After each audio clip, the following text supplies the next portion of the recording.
이 겨울에 등산을 하다가 보면은 영하의 날씨에 그 추위를 견디며 서 있는 이 나무들을 볼 수가 있습니다. 간혹 가다가 그 나무를 보면서 참 대단하다 그런 생각을 가질 때가 있습니다. 그 추운 겨울을 어떻게 해서든 버텨내려고 그렇게 자랑하던 화려한 잎사귀 다 떨구어내고 앙상한 그 가시 몸뚱이 하나만 죽은 듯이 서 있는 그 나무들을 보면은 이렇게 지금은 죽은 듯이 겨울을 버텨내고 있지만 이제 봄이 되고 4월이 되면 다시 이 죽은 것 같은 이 나무에게서 화려한 꽃이 피고 잎사귀가 돋아나고 그것들을 제가 겨울에 등산을 할 때마다 이렇게 상상을 해보면 마음이 참 좋은 거예요. 그래서 저는 이 겨울 나무에게서 이 버티는 것의 중요성을 배웁니다. 이 겨울 나무에게서 배운 이 버티는 것의 중요성을 이제 묵상을 하다가 이것을 한국 교회에다가 적용을 해보기도 하고 또 저나 우리 성도님들 개인의 삶에다가도 적용을 해보고 그런 시간을 가지곤 하는데요. 사실은 이 버티는 것이 화려한 꽃을 피우는 것보다 더 어려운 일이라는 겁니다. 이 꿈 없이는 불가능한 거 아닙니까?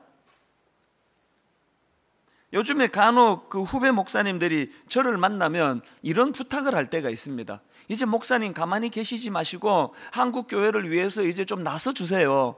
왜 안 움직입니까? 이제 목사님이 좀 한국 교회의 갱신을 위하여 깃발을 좀 들어주세요.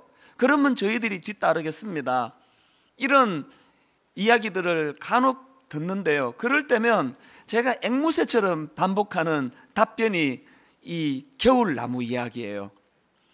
지금은 누군가가 나서서 설치고 다닐 때가 아니다. 우리 모두가 다 자숙하고 그러면서 버텨야 된다.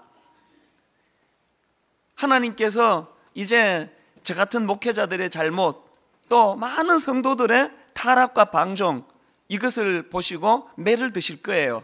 이제 한국교회에 이 겨울이 지금 찾아오고 있는 것을 느끼고 있지 않습니까? 그러면 이제 무성했던 나뭇잎이 다 떨어지듯이 이제 한국교회는 점점 이제 사람들은 빠져나가고 이제 앙상한 가지만 남듯이 이제 그런 날이 올 것이에요. 그런데 이거를 비관적이고 부정적으로만 볼 것이 아니고 이제 우리가 버텨내야 될 때가 왔다. 이제 꿈꿀 때가 됐다. 그러면서 제가 그 후배 목사님들에게 이사야 6장 13절에 나오는 그루터기 이야기를 하곤 합니다. 그 중에 10분의 1이 아직 남아있을지라도 이것도 황폐하게 될 것이나 밤나무와 상수리나무가 배임을 당하여도 그 그루터기는 남아있는 것 같이 거룩한 씨가 이 땅의 그루터기니라 하시더라. 여러분 그루터기 다 아시죠? 나무가 잘려도 그 뿌리와 함께 제자리에 남아있는 나무 줄기 아랫부분 이걸 그루터기라 그러지 않습니까?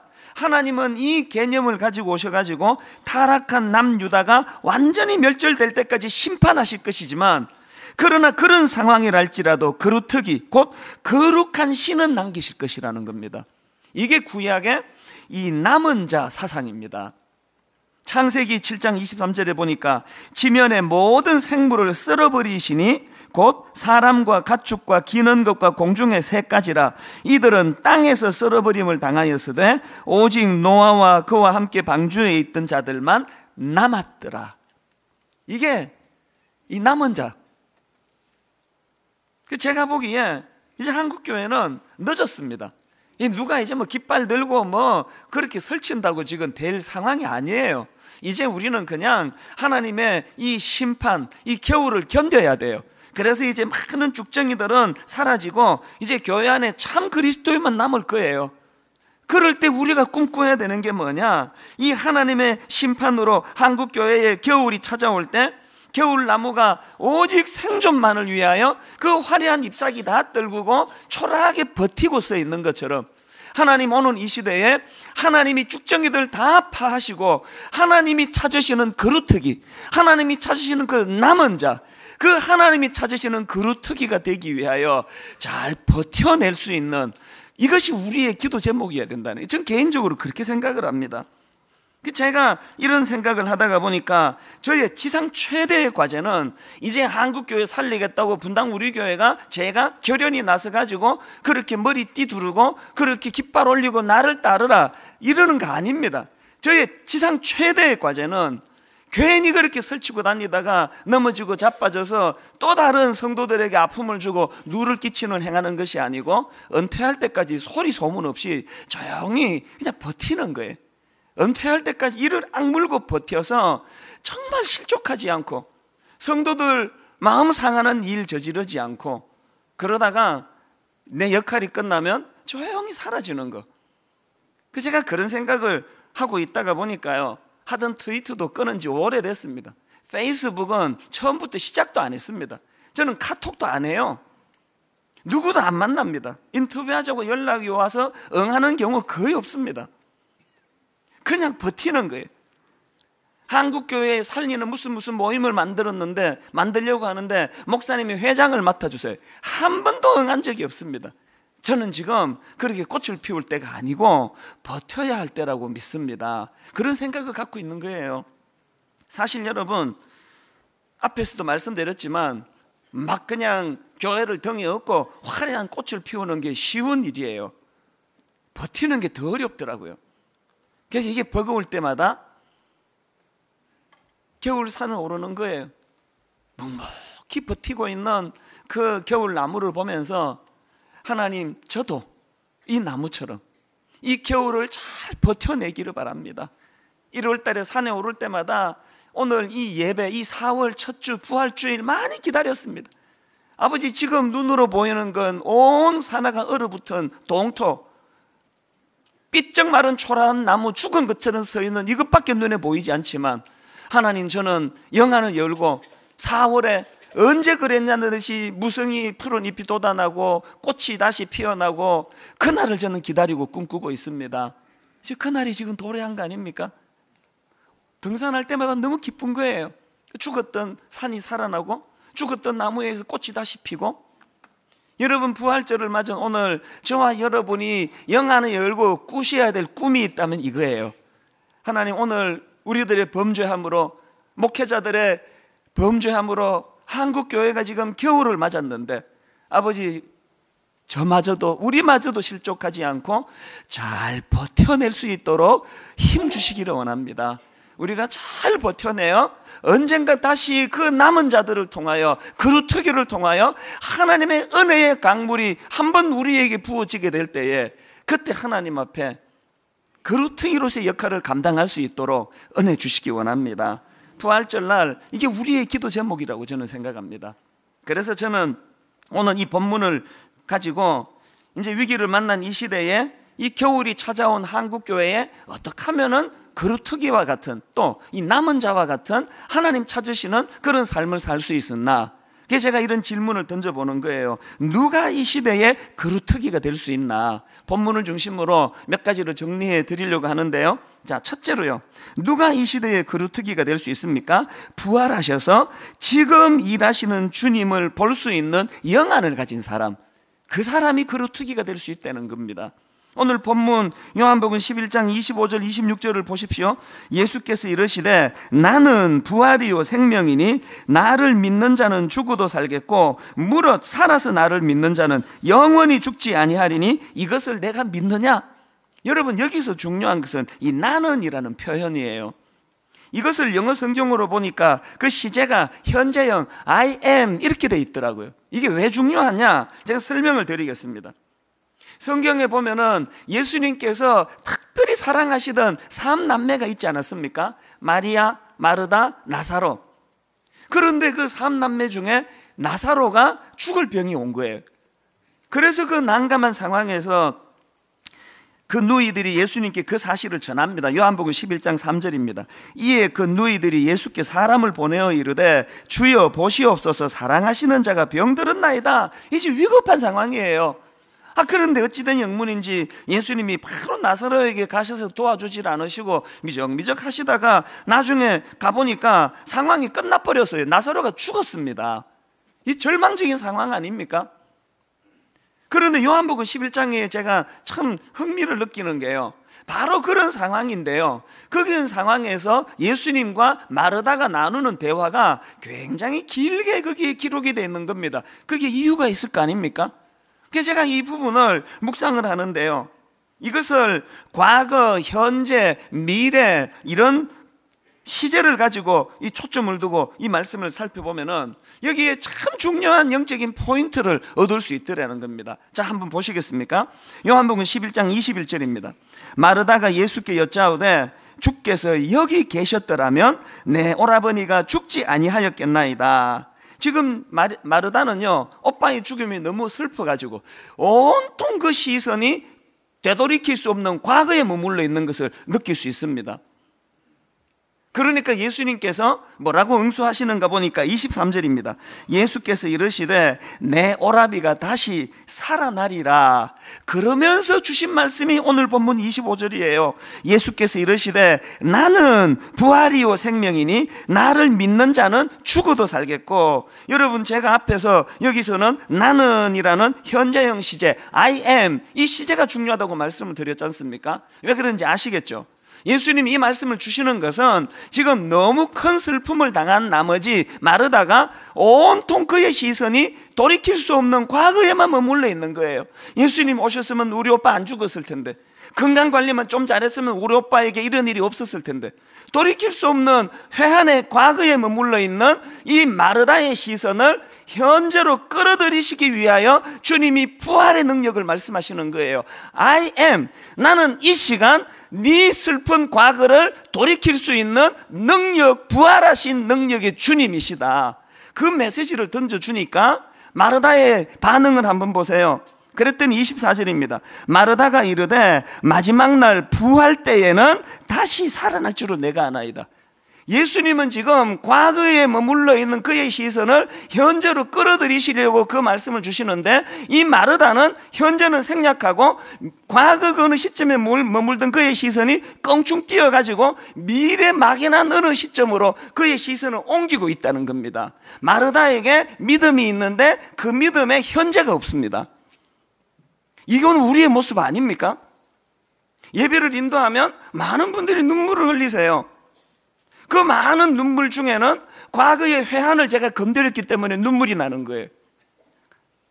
슬퍼서, 아파서. 그러다가 말씀이 그를 터치하면 이번에는 그 막연한 과거에 머물러 있던 그 눈물이 막연한 미래로 껑충 뛰어가지고 언젠지도 몰라요. 막연한 미래 그 시점에 부활하면, 이 땅의 몸이 끝나면 그때 이 슬픔을 내가 보상받을 수 있을 것이다. 많은 경우 우리 신앙의 현재가 약합니다. 현재가 약해요. 오늘 부활하신 주님께서 이 예배를 통해 우리에게 주시고자 하는 메시지는 과거에 매여 있는 그 사람 눈물을 닦아주시는 것도 아니고, 막연한 미래에 그냥 막 공수표를 남발하시는 그것도 아니고, 오늘 현재 이 시간 오늘 일하시는 주님을 우리에게 소개하기를 원하시는 거예요. 제가 그 어릴 때요, 이런 저속한 표현은 강단에서 쓰면 안 되는데요, 그 제가 안 쓸 수가 없는 게, 내가 너 영향을 내가 받았거든요. 제가 이제 그 중고등학교 다닐 때 의기소침해가지고 시무룩해 있으면 내 친구가 툭 치면서 야 임마, 이게 저예요. 뭐하냐 임마, 그렇게 힘 빠져가지고 그 죽은 자식 불 안 만졌으면 뭐하냐, 이런 이야기를 종종 해요. 그 죽은 자식 불알 만지기, 이런 저속한 표현에 대해서 싸늘한 반응으로 당황이 되는데요, 그 표현은 저속하지만 저는 제가 살아가는 동안에 내 친구들이 저에게 던져줬던 이 충고의 이 메시지가 많은 힘이 됐습니다. 그 죽은 자식 불알 만지기가 뭐예요? 이미 그 자식 죽었어요. 안 돼요. 어떻게 해도 안 되는 거예요. 이미 그 일은 끝난 일이에요. 그런데 그거 붙잡고 연연하면 안 된다는 그 메시지를 내 친구들이 제게 주려고 그 죽은 자식 불알 만지기 아니냐, 그런 이야기를 하는 거예요. 또 자꾸 해서 죄송합니다. 오늘 우리의 신앙이 그래서 죽은 자식 불알 만지기 식으로 과거에 그냥 돌이킬 수 없는 거기에 빠져가지고 회한의 눈물이나 자아내게 만드는 그런 나약한 신앙이 아니라는 거예요. 그런가 하면은 막연한 미래, 부활하면 다시 살아나는 줄 믿습니다. 마지막 때의 날 부활 때에는 지금의 신앙이 빠져있는 오늘 우리들의 이 나약함을 우리 주님께서는 나는 I am 현재 시제를 사용하셔서 오늘 나타나시고 오늘 일하시고 오늘 우리 눈에 눈물을 닦아주시는 하나님의 능력을 우리에게 주시기 원하는 줄 믿습니다. 이 믿음이 우리에게 필요하다는 사실이에요. 그런가 하면은 두 번째로 누가 이 시대의 거루터기가 될 수 있습니까? 우리를 동력자 삼아주시는 주님의 마음을 아는 사람이에요. 39절을 보십시오. 예수께서 이르시되 돌을 옮겨 놓으라 하시니 그 죽은 자의 누이 마르다가 이르되 주여 죽은 지가 나흘이 되었으면 벌써 냄새가 나나이다. 저는요 이 구절을 목회하는 은퇴하는 그날까지 이 구절을 잊지 않을 거예요. 아니요, 제가 목숨이 끝나는 날까지 저는 이 구절을 마음에 담습니다. 이 구절에 주님이 너무너무 감사한 거예요. 그렇게 과거의 회한에 빠져 죽은 자식 불알 만지기 식으로 눈물 흘리고 있는 마르다의 시선을 주님께서는 어디로 끌어들입니까? 오늘 현재 이 시간으로 끌어들여서 문제의 근원되는 무덤가로 데리고 가시는 거예요. 그것이 저는 우선 너무 고마워요. 저는요 목회 20몇 년 동안에 너무나 많은 무덤가에서 다시 되살아나는 수많은 성도님들의 기쁜 눈물을 목도한 사람 아닙니까? 오늘 일하시는 주님, 이 본문 속에서 그것이 발견되어 이것도 너무 기쁘고요. 제가 또 기쁜 게 하나 있습니다.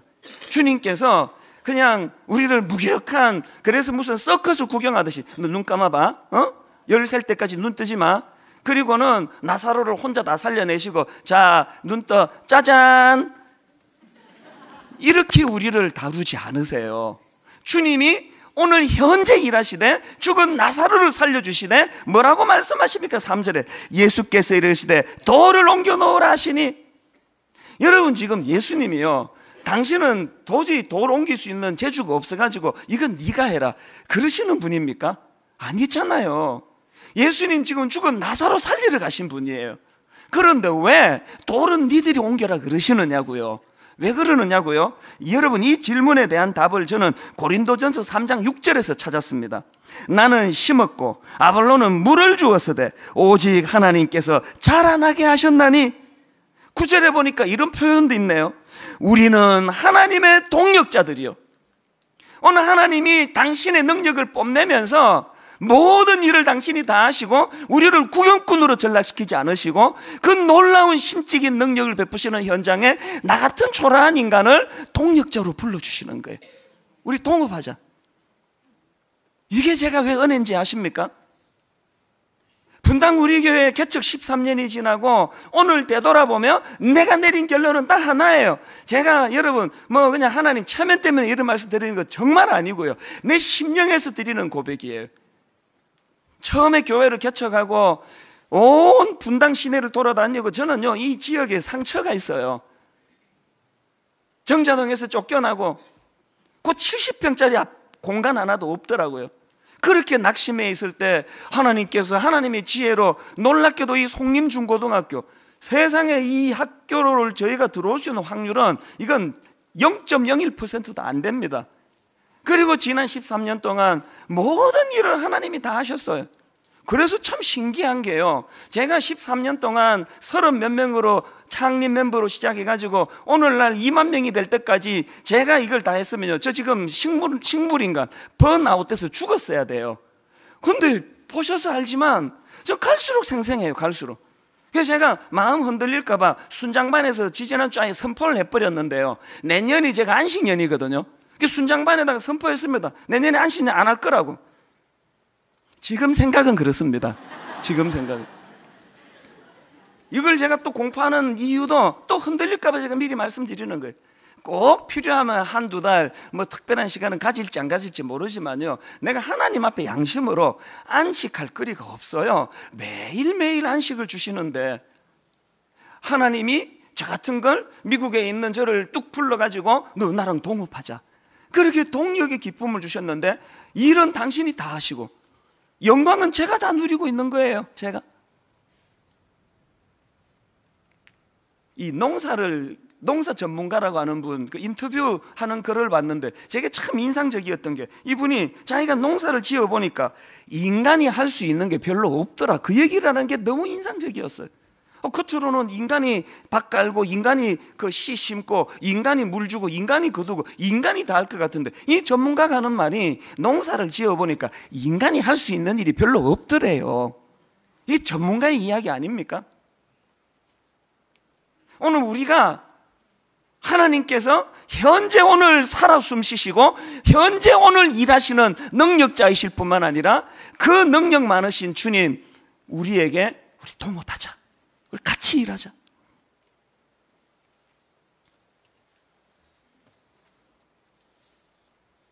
저는요, 매주일마다 월요일부터 토요일, 주일 아침까지 일기예보를 체크해요.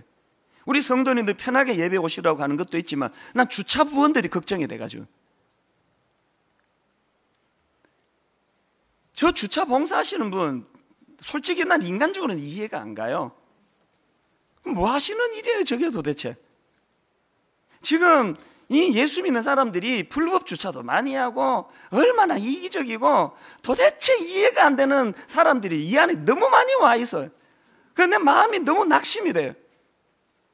또 그러면서도 한편 또 이제 용기가 생깁니다. 그래서 또 뭐 설교가 필요하고 또 내가 필요한 거지. 그냥 막 제멋대로 불법 주차하고 막 남의 사정 안 봐주고 이기적이고, 이런 성도들의 모든 뒷바라지 욕 지금 주차 부원들이 다 하고 있거든요.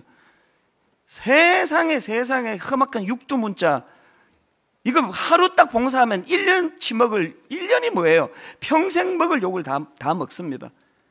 막 그냥 쌍욕을 들으면서 그 주차 봉사를 그러면서 왜 하시느냐고요. 그런데 여러분, 어느 그 주차 봉사 집사님 이야기를 난 평생 못 잊을까, 이런 이야기를 하시더라고요. 목사님, 지금 성도가 너무 많이 몰려들고 차 다 끌고 와가지고 주변 주민들에게 폐를 끼쳐서 주민들이 화가 나 있는데, 누군가는 지금 그 욕을 먹어야 되는데, 누군가가 욕을 먹어야 된다면 그거 제가 먹으니까 참 그 감사한 거 아닙니까? 여러분, 이게 이해가 되세요? 그 누군가가 먹어야 되는 욕을 자기가 왜 먹는 게 그게 왜 감사합니까? 이런 분들이 갖고 있는 신앙이 뭔지 아십니까? 고린도전서 3장 8절, 심는 이와 물 주는 이는 한 가지이나 각각 자기가 일한 대로, 그 다음이요, 자기의 상을 받으리라. 이 신비를 모르고 신앙생활 한다 그러지 마세요. 바울이 예수 믿고 그 인간적으로 신세 망친 사람 아닙니까? 예수 믿으면 뭐 복 받는다며. 바울은 예수 잘못 믿어가지고 인생 망친 케이스예요. 죽을 때까지 고생하고 장가도 못 가고 마지막에는 목이 베어 참수당해 죽은 사람이 바울이에요. 그런데 바울은 자기의 그 고난을 어떻게 이해를 하느냐? 골로새서 1장 24절을 보십시오. 나는 이제 너희를 위하여 받는 괴로움을 기뻐하고, 주차 봉사자하고 좀 비슷한 얘기를 하네요. 나는 이제 너희를 위하여 받는 괴로움을 기뻐하고, 그 다음 보세요. 그리스도의 남은 고난을 그의 몸된 교회를 위하여 내 육체에 채우노라. 바울은 지금 자기의 고난을 십자가 지신 주님과의 동력하는 동력의 개념으로 받고 있다는 거예요. 우리가 이 경지까지는 못 간다 하더라도요, 오늘 무덤의 돌을 옮기라 명하시는 주님 말씀 앞에 우리가 기뻐 눈물을 흘리며, 저요 목사인데 죽은 나사로 못 살립니다. 그런데 여러분, 무덤의 돌 저 옮길 수 있습니다. 오늘 여러분이 주님의 동력자가 돼서 여러분 가정을 지켜내시느라고 주님이 오늘도 여러분에게 명한 네 가정을 위하여, 네 자식들을 위하여 무덤의 돌을 옮겨라, 이 말씀에 순종하며 눈물로 애쓰고 계시는 많은 분들에게 저는 여러분 부활절날 고린도전서 3장 8절, 심는 이와 물 주는 이는 한 가지이나 각각 자기가 일한 대로 자기의 상을 받으리라.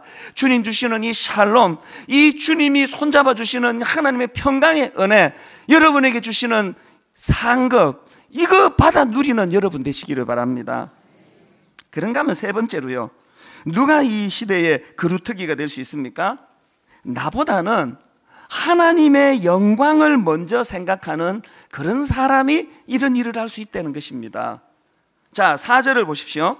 예수께서 들으시고 이르시되 이 병은 죽을 병이 아니라 하나님의 영광을 위하며 하나님의 아들이 이로 말미암아 영광을 받게 하려 함이라 하시더라. 40절 예수께서 이르시되 내 말이 내가 믿으면 하나님의 영광을 보리라 하지 아니하였느냐 하시니, 여러분 예수님의 관점은 죽은 나사로에게 있지 않습니다. 우리의 관심은 온통 죽은 나사로 살아나는 거기에 있는데, 예수님의 관심은 죽은 나사로 살아나는 데 있는 게 아니고 그 일을 통한 하나님의 영광에 있습니다. 이 차이를 아시겠습니까? 여러 번 말씀드렸잖아요. 여러분, 나사로 살아나는 거기에 초점이 있는 신앙생활, 이 얼마나 공허하고 허무한 신앙인지 아십니까? 전에 말씀드린 기억하시죠? 나사로 그 실컷 예수님이 애써가지고 살려냈더니 몇십 년 살고 또 죽었어요. 그 나사로 살아나던 그 당시는 이게 막 놀라운 사건이 돼가지고 다 뒤집어졌는데요. 그리고 2000년이 지난 우리가 보니까 어떻습니까? 나사로가 그때 처음 죽었을 때 내리 죽어가지고 지금까지 계속 죽어나, 예수님이 중간에 살려내셔가지고 조금 더 살다가 또 죽어나, 2000년이 지난 지금 그게 여러분 의미가 있습니까? 이게 아무 의미 없어요. 우리의 초점이 나사로 살아나는 이 현실에만 눈이 가 있으면은 우리의 신앙은 참 공허한 신앙이에요. 사극 볼 때마다 제가 그것을 느낀다고 말씀드렸는데요. 500년 전, 600년 전에 그 어른들 지금 썩어가지고 뼈도 하나 찾을 수 없는 완전히 존재가 사라져버린 그 어른들이 권력을 탐하고 음모를 꾸미고 누구를 짓밟고 거짓말하고 이런 걸 보고 있으면 내 정말 한심해요. 한심해. 여러분, 또 다른 500년이 지나고 오늘 우리가 이 땅에서 이렇게 그냥 몸부림치던 것들이 우리 후대가 볼 때 이거 한심한 일 아닙니까? 몇 년 더 살자고 우리 이 짓 합니까? 그래서 예수님은 더 멀리, 더 높은데, 더 하나님의 영광이 있는, 명분이 있는 그곳에 우리의 마음을 가지라는 거예요. 그게 우리가 잘 아는 마태복음 6장 33절 아닙니까? 그런즉 너희는 먼저 그의 나라와 그의 의를 구하라. 그리하면 이 모든 것은 너희에게 다하시리라. 여러분, 여기에 나오는 이 그런즉, 이 굉장히 의미가 있는 말씀인데요, 이 그런즉이라는 말씀이 어디랑 연결이 되는 말씀이냐? 바로 그 앞에 나오는 31절, 32절을 보십시오. 그러므로 염려하여 이르기를 무엇을 먹을까, 무엇을 마실까, 무엇을 입을까 하지 마라. 이는 다 이방인들이 구하는 것이라. 그 다음에 그런즉 너희는 먼저 그의 나라와 그의 의를 구하라. 주님이 주시는 말씀의 포인트가 뭐예요? 이 큰 거를 볼 줄 모르고 맨날 나사로 살아났나?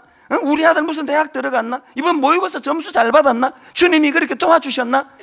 네 목회하는 교회에 사람 몇 명 모였나?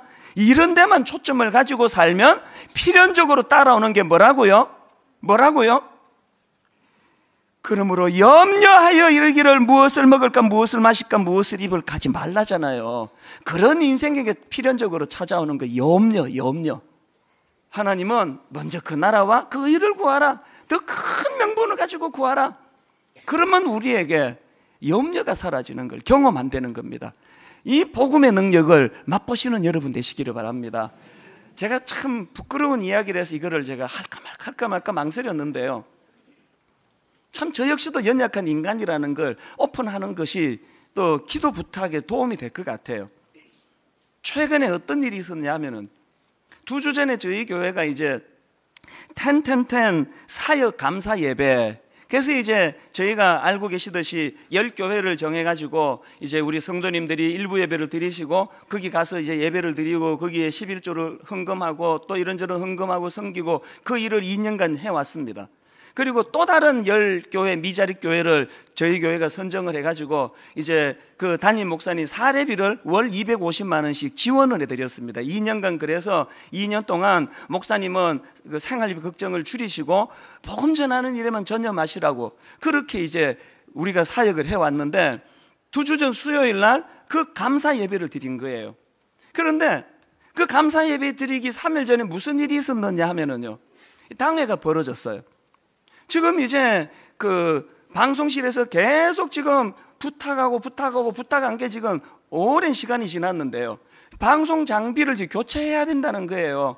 우리가 쓰고 있는 이 스피커나 뒤에서 조정하는 거 방송실에 이거 전부가 다 개척 초기에 돈 아끼느라고 중고를 샀습니다. 중고를 아주 싼 값으로 사가지고 그러고 벌써 12, 3년을 사용했더니 저게 수명이 다 된 거예요. 그래서 방송실에 직원들이 지금 뭐 식은땀을 흘려요. 어떨 때 일부 예배 때 마이크가 막 나가버리는 경우도 있고, 몇 주 전에는 우리 저 드림센터에서 아예 예배실 하나가 이 송출이 끊어져 버려가지고 예배 자체를 못 드린 적도 있고, 그래서 이게 너무 시급합니다. 그러면서 이제 방송 장비를 교체해 달라고. 이게 이제 자꾸 미적미적하니까 그날 당회 때 그 방송 팀장이 와가지고 브리핑을 해줬습니다. 이제 지금 급합니다. 교체해야 됩니다. 근데 그걸 다 이제 들으시더니요, 재정 장로님이 난감한 표정을 지으면서 무슨 말씀을 하시는가 하니까, 아, 이거 교체해야 되는 건 알겠는데 예산이 없다는 거예요. 지금 방송 장비를 교체하려면 공동의회를 소집해야 된다는 거예요. 아, 나 기가 딱 막히는 거예요. 분위기가 어색해져 가지고 제가 어색한 분위기 깨느라고 장로님들한테, 아, 장로님 이런 거에 어색하지 마시, 분위기 어색할 거 없습니다. 이 큰 교회가 예산 없어 가지고 방송 장비 교체 못 한다는 거 면류관이지 이 부끄러운 거 아니지 않습니까? 제가 말은 그렇게 해놓고요, 그렇게 하고 집에 돌아가 가지고 그때부터 마음이 불편한 거예요. 그 10교회에 250만 원씩 해가지고 2년 돕는 그 예산 6억 썼습니다. 6억. 자기 교회 방송 장비도 지금 교체도 못하면서 막 여기까지는 제가 생각을 안 가게 하려고요, 애를 많이 썼어요. 그러나 계속 불편한 거예요, 마음이. 이런 일이 한 달 전에도 또 있었는데요. 어떤 그 참 귀한 일 하시는 그 목사님, 선교사에 가시는 목사님이 어려운 아이들을 돕는 분이 계시는데, 이제 제가 좀 도와드릴 거 없나 해서 이제 오시라 그랬어요. 그분하고 두런두런 이야기하는데, 아, 그분이 대화 가운데 무슨 얘기를 하는가 하니까, 안 그래도 그 주변의 사람들이 자꾸 이찬수 목사님 찾아가라, 분당 우리 교회 찾아가라, 그 교회 돈 엄청 많아가지고 이런 거 잘 도와준다고. 그래서 제가 다혈질을 해가지고 그냥 욱하면 화가 나는 거예요. 누가 그런 이야기를 하던가요? 우리 지금 빚이 300 몇십억입니다. 무슨 돈이 많다는 얘기를 누가 그렇게 하느냐고. 이제 욱하면서 화가 나는 거예요. 최근에 같은 느낌을 갖고 있는 게 제 마음에, 이거를 내가 지우려고 무지무지 노력을 했는데요. 그리고 3일 뒤에 헌신 예배가 벌어졌는데, 그날 공교롭게도 그 강사로 오신 분이 그 월 250만 원씩 그 사례비 후원을 받던 그 목사님 중에 한 분이 강단에 서시는 날이에요. 제가 뒤에서 이제 그 목사님하고 두런두런 차를 마시는데, 하나님이 꼭 그 저에게 그 전곡을 꼭꼭꼭 찌르시면서 주시는 말씀 같아요. 첫 마디가 이 목사님이 뭐라고 말하는가 하니까요, 목사님 사실은 너무 목회가 힘들어서 자기는 목회를 그만두기로 작정을 하고 이제 목회를 그만두려고 하는데, 하나님이 분당 우리 교회를 통해서 250만 원씩 사례비를 후원하는 그거를 듣고 자기가 하나님이 계속 하라는 사인으로 그걸 받았다는 거예요. 그래서 그 용기를 얻어가지고 목회를 하게 됐다는 거예요. 그 다음에 하는 이야기가 열매. 그 당시로 30몇 명이 모였는데, 목사님 지금 그 후원을 받고 열심히 자기가 목회 애쓰고 전도하고 그래가지고 지금 배가가 돼가지고 출석이 60명 70명, 아이들까지 지금 90명 100명씩 모이게 됐습니다. 그 다음 하는 얘기가 뭐냐 하니까, 목사님 사실은요, 목사님 교회가 생활비 사례비 하라고 250만 원을 주셨는데, 저는 거기에 딱 100만 원만 떼서 제 아내에게 주고 나머지는 교회를 위해 썼습니다. 마음이 무너지더라고요. 똑같이 안수받아서 목회하고 있는데, 한 목사는 몇 억짜리 이거 교체 안 되는 것 때문에 마음 쓰고 있을 때, 어떤 목사님은 사례비 100만 원 사모님한테 주고 나머지 교회를 위해서 썼습니다. 너무 부끄럽더라고요. 여러분, 우리가 음향 장비 조금 불편하고 그 당장 지금 이번 주라도 안 하면 또 이게 사고 나면 어떡하나 그런 염려가 있더라도, 그렇게 해서 어떤 한 목사님이 목회를 그만두려고 하다가 다시 용기를 얻어가지고 교회를 세울 수 있다면, 어떤 한 교회가 이거 후원 받아가지고 그렇게 힘을 낼 수 있다면 그거 택해야 되는 거 아닙니까? 제가 머리로는 그게 다 이해가 되는데요, 마음이 용납을 안 하는 거예요. 내가 깨달은 게 뭔지 아시죠? 여전히 나는 그 나라와 그 의를 구하는 게 힘든 거예요. 그래서 부끄러운 거예요. 지난 목요일 날 윤복희 권사님이 여기 오셔가지고 간증하고 공연을 했는데요, 내내 1시간 내내 자기가 어떻게 하나님을 만났는지 그거를 다 간증하더니 맨 마지막에 뜬금없이 전혀 자기가 했던 주제랑 다른 노래 하나로 하고 끝났습니다. 제가 그 다음날 아침에 이분이 작사한 곡이래요. 자기가 작사한 곡이라 그러는데 그 다음날 아침에 제가 인터넷으로 들어가서 가사를 꼼꼼히 살펴봤어요. 노래가 이래요. 외로움도 견뎌나가겠소, 바보란 소리를 들어도 좋소, 날 비웃는 그 비웃음들을 사랑으로 받아주겠소, 이 모든 것이 힘들다는 것을 당신은 내게 알려줬소, 당신의 사랑은 너무나 넓고 크오, 그래서 나는 살아가겠소. 이게 오늘 내가 설교하고자 하는 설교 요약이더라고요. 견뎌내는 게 중요하다는데. 근데 그 다음 가사가 이렇게 끝나지를 않아요. 그 다음 가사를 들어보세요. 자, 우리 모두 손을 내밀어서 넘어진 형제 일으켜 주세. 사람이 살면 한 번 사는 것, 걸음 멈추고 생각해 보세.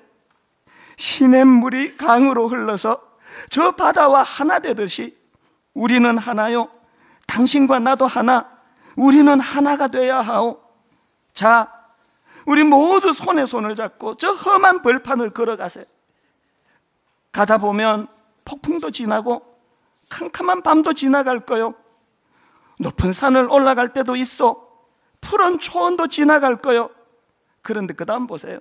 서로를 위하고 우리가 사랑하면 이 모든 것을 이겨나갈 거요. 지금까지 제가 한 말들은 배워서 한 말들이 아니요, 옳고 그르고 좋고 나쁜 것을 말 안 해도 우리는 알잖소. 오죽하면 나 같은 바보가 여러분들에게 호소를 하오. 지금도 모든 건 늦지가 않았으니 우리는 하나가 돼야 하오. 우리는 하나요, 당신과 나도 하나, 우리는 하나가 돼야 하오. 금요일 아침에 많이 울었습니다. 여러분, 오늘 우리 시대는 버텨야 되는 시대예요. 여러분, 영적인 겨울이 왔어요. 꽃 피울 때 아닙니다. 버텨야 되는데 같이 더불어 버티는 거예요. 같이 손잡고 격려하고 이렇게 세워주고. 결론을 맺으면서요, 여러분, 제가 최근에 책을 읽다가 그 마음에 와닿아서 메모를 해둔 간단한 메모가 있는데 읽어드리고 말씀을 마치겠습니다. 기독교의 가장 놀라운 약속은 죽음의 자리에서 부활이 일어날 수 있다는 점에 있습니다. 최악의 경우라도 이미 저지른 일을 뒤집을 수 있습니다. 여러분, 이 부활의 능력을 믿고 우리 버텨내야 돼. 함께 손을 잡고 약한 지체 이렇게 세워주고, 그렇게 그루터기와 같은 남은 자, 하나님 기뻐하시는 남은 자의 삶을 살게 되는 저와 여러분 되시기를 주님 이름으로 축복합니다. 기도하시겠습니다. 하나님 아버지, 지난 1월 내내 그 추운 겨울을 버텨내던 겨울 나무들이 이제 화려한 꽃을 피우고 푸릇푸릇 우음이 트는 것을 바라보며 우리의 인생도 그렇게 되기를 원합니다. 잘 버텨내어 주님 기쁨의 부활을 누리게 하여 주시옵소서. 주님, 작은 예물 주님께 드리려고 합니다. 부활의 기쁨을 표현하는데 이 물질이 잘 쓰이게 해주시고, 오늘 하나님 경제적으로 어려워 마음껏 드리지 못하는 마음이 상해 있는 성도님 한 말씀 들려주시옵소서. 괜찮다, 다 받았다 이미. 우리의 마음이 드려지는 아름다운 부활 예배 되게 하여 주시옵소서. 예수님 이름으로 기도드립니다. 아멘. 이 시간 우리 예물 준비하신 부활 헌금 드릴 때에 허희경 성도님 특별 찬양으로 하나님께 영광을 돌리겠습니다.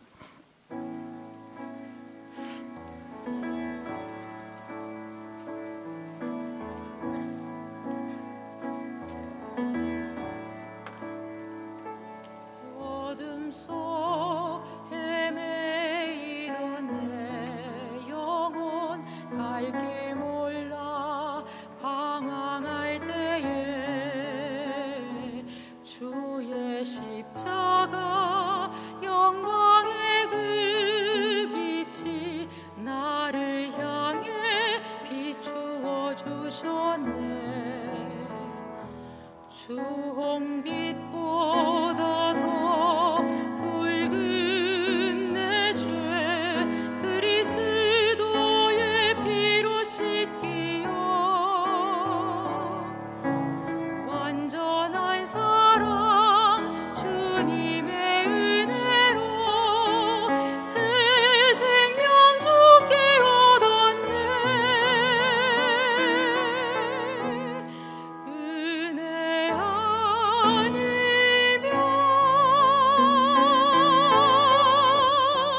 나서지 못하네.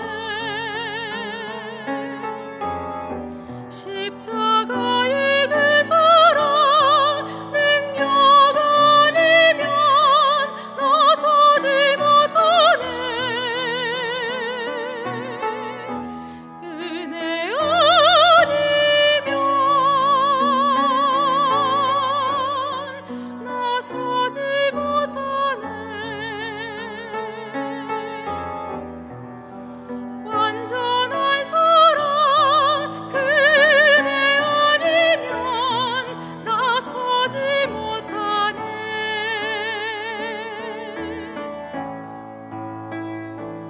나의 노력과 의지가 아닌 오직 주님의 그 뜻 안에서 의로운 자라 내게 말씀하셨네. 완전하신 그 은혜로 은혜 아니면 나서지 못하네. 십자가의 그 사랑 능력 아니면 나서지 못하네. 은혜 아니면 나서지 못하네. 완전한 사랑 그 은혜 아니면 나서지 못하네. 이제 나 사는 것 아니요 오직 예수 내 안에 살아계시니 나의 능력 아닌 주의 능력으로 오직 주와 함께 살리라. 주의 은혜로 나 살아가리라. 십자가의 그 사랑 주의 능력으로 나는 서리라. 주의 은혜로 나 살아가리라. 십자가 사랑 그 능력으로 나 살리라. 주 은혜로 나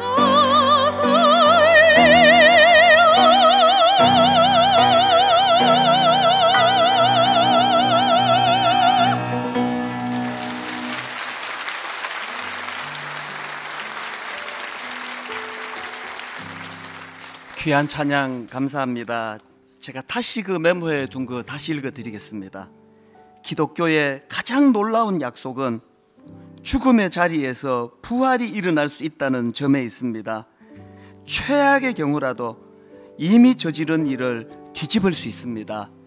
이 부활의 능력을 믿고 잘 버텨내셔서 하나님 앞에 언젠가 기쁨의 꽃을 피워 주님께 올려드릴 수 있는 그런 인생으로 살게 되는 저와 여러분 되시기를 바랍니다.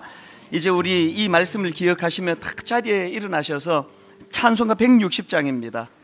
무덤에 머물러 예수 내 구주, 헛되이 지키네 예수 내 구주.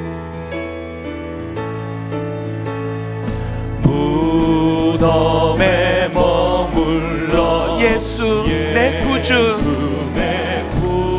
새벽 기다렸네 예수 내 주. 원수를 다 이기고 무덤에서 살아나셨네.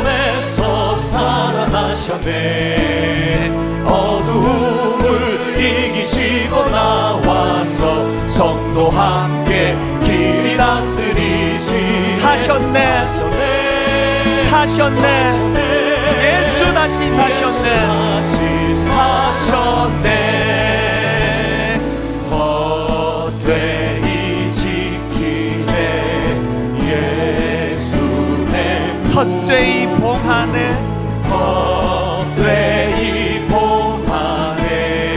예수 내 주. 원수 다 이기고 무덤에서 살아나셨네. 어둠을 이기시고 나와서 성도 함께 길 다스리시. 사셨네 예수 다시 사셨네. 거기 못 가두네 예수 내 구. 우리를 살리네 예수 내 주. 원수 다 이기고 무덤에서 살아나셨네. 어둠을 이기시고 나와서 성도 함께 길이 다스리시. 사셨네 예수 다시 사셨네.